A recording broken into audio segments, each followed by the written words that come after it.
మనం accounts payable చేసాక bank accounting process గురించి డిస్కస్ చేసాం. మనం ఎందుకు చేస్తున్నాం అంటే మనం ఆటోమేటిక్ పేమెంట్ ప్రోగ్రామ్ చేయాలంటే ఒక హౌస్ బ్యాంక్ కావాలండి. అందుకే మనం ఫస్ట్ ఫ్యూ సెట్టింగ్స్ 2 సెట్టింగ్స్ మనం కంపల్సరీ బ్యాంక్కి రిలేటెడ్ చేయాలి కాబట్టి మనం బ్యాంక్ ప్రాసెస్ని కూడా డిస్కస్ చేసామండి. ఈసీసీలో డైరెక్ట్గా చేసేసుకోవచ్చు హౌస్ బ్యాంక్, కానీ S4 అనే సిస్టంలో హౌస్ బ్యాంక్ని విత్ ప్యూర్ అప్లికేషన్లో చేయాలి. హౌస్ బ్యాంకు ఒక మెయిన్ బ్యాంక్ అకౌంట్ కావాలండి. కంపెనీస్లో నార్మల్గా ఒక 4 to 5 బ్యాంక్స్ ఉంటాయండి పేమెంట్ చేయడానికి, not only single bank. So అలాంటి సందర్భాల్లో మనకి హౌస్ బ్యాంక్ కావాలనుకున్నప్పుడు మనం కంపల్సరీ ఇక్కడ బ్యాంక్ మాస్టర్ డేటా అనేది మాస్టర్ డేటా టెంప్లెట్ ఉంటుంది. జిఎల్ ఎలాగా customers vendors same house bank. So మన హౌస్ బ్యాంక్ మాస్టర్ డేటా టెంప్లెట్ని క్లయింట్కి ఇస్తాం, క్లయింట్ ఫిల్ చేస్తాడు, ఫిల్ చేసాక బీడీస్ అప్లోడ్ చేస్తాడు, వచ్చేస్తాయి. సో బ్యాంక్ మాస్టర్ డేటా ఇలా ఓకే ఫైన్. ఒక ఆటోమేటిక్ పేమెంట్ ప్రోగ్రామ్ చేయాలంటే కరెంట్ సిస్టంలో ఒక హౌస్ బ్యాంక్ కావాలి. రియల్ టైంలో అయితే హౌస్ బ్యాంక్స్ అని ఎలా చేస్తారు? ఎప్పుడన్నా ఫ్యూచర్లో ఒక హౌస్ బ్యాంక్ కావాలి మాన్యువల్ అంటే కంపల్సరీ ఇలా ప్యూర్ అప్లికేషన్లో కంపల్సరీ చేసుకోవాల్సిందేనండి. సో ఒక మాన్యువల్ హౌస్ బ్యాంక్ క్రియేట్ చేయాలంటే ఈసీసీలో డైరెక్ట్ ఎస్పీఆర్ఓలో అన్నీ ఎంటర్ చేసుకుంటా అడ్రస్ ఏదైనా ఇది ఇచ్చేది. కానీ ఇక్కడ S4 అనే సిస్టంలో హౌస్ బ్యాంక్ చేయాలంటే ఫస్ట్ బ్యాంక్కి క్రియేట్ చేయాలండి. బ్యాంక్కి చేసాకే హౌస్ బ్యాంక్ని క్రియేట్ చేయాలి. థర్డ్ వచ్చి చెక్ లాట్. ప్రతి బ్యాంక్కి ఒక చెక్ బుక్ ఉంటుంది. మీకు చెక్స్ ఉంటాయండి. ఒక 16 చెక్స్ కావాలా, 45 కావాలా, జింబో చెక్ బుక్ కావాలా, ఒక చెక్ లాట్ని క్రియేట్ చేసుకుంటామండి. సో ఇలా ప్రాసెస్ చేస్తున్నప్పుడు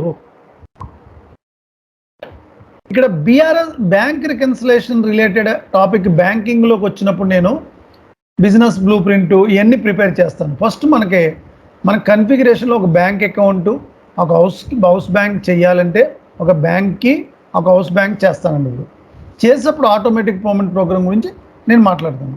ఆటోమేటిక్ పేమెంట్ ప్రోగ్రామ్ అయిపోయాకే ఫోర్త్ బ్యాంక్ అకౌంటింగ్లో నెక్స్ట్ చేయవలసింది ఏముంది? మనం బ్యాంక్కి చేసుకున్నాం, ఒక హౌస్ బ్యాంక్ క్రియేట్ చేసాం, తర్వాత చెక్ లాట్ క్రియేట్ చేయాలి, తర్వాత వచ్చి ఈ electronic bank statement bank reconciliation గురించి నెక్స్ట్ క్లాస్లో ఉంటుందండి. సో ఇప్పుడు మనం చేయవలసిందల్లా బ్యాంక్కి చేయాలండి. ఎక్కడ చేయాలి బ్యాంక్కి?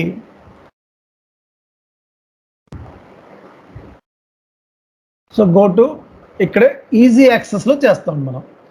అకౌంటింగ్, ఫైనాన్షియల్ అకౌంటింగ్, ఇక్కడ బ్యాంక్స్, ఇక్కడ master data, bank master data, ఇక్కడ FI01 బ్యాంక్కి ట్రాన్సాక్షన్ కోడ్ FI01.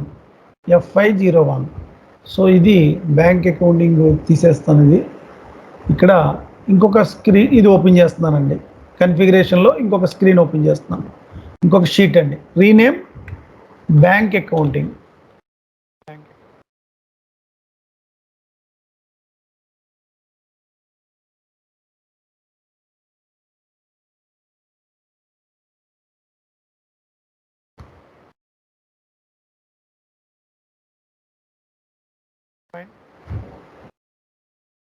మనం ఇప్పుడు ఇక్కడ FI01 బ్యాంక్కి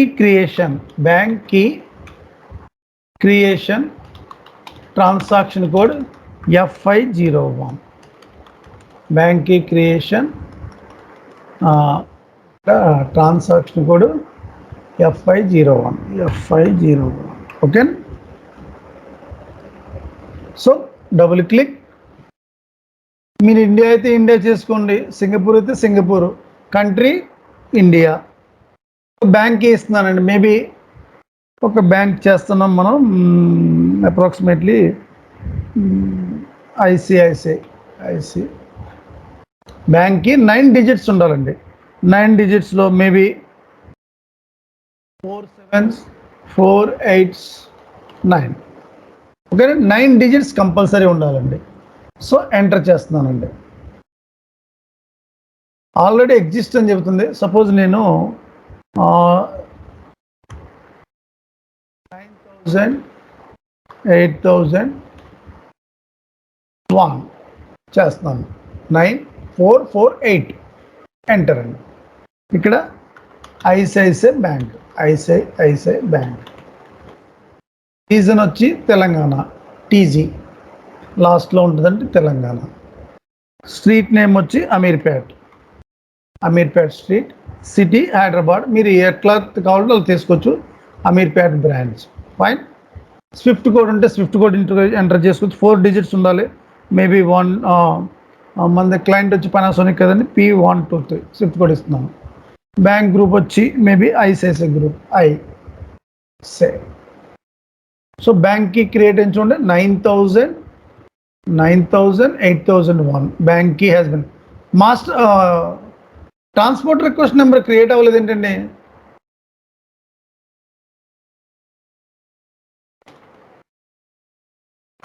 sir transport request number create అవ్వలేదండి. ఎండ్ యూజర్లో క్రియేట్ చేస్తుంది సార్. ఎస్, అబ్సల్యూట్లీ ఎండ్ యూజర్లో చేస్తున్నాను. సో బ్యాంక్కి క్రియేట్ చేసాం కదండి, బ్యాక్ వస్తున్నాను.